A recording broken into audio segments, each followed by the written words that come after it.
Sports writer Jim Webster has written about rugby for over half a century and remains impressed by Thornett's leadership qualities.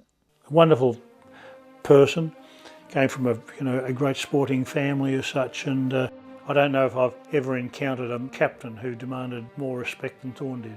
Even in retirement, the players still looked on Thorn as their leader, to this day.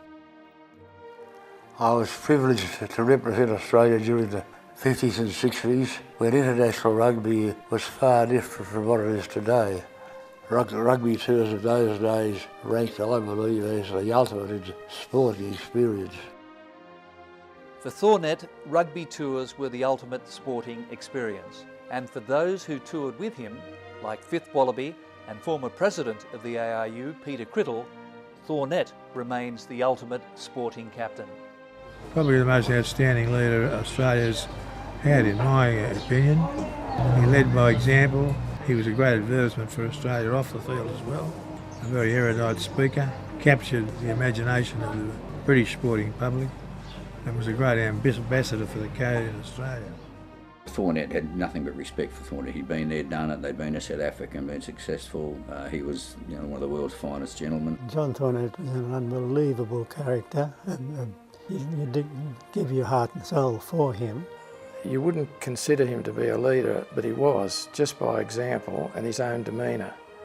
He never lost his cool, and he treated everybody very well, with great respect. And we respected him in return for that. He was great. Great player and a great person.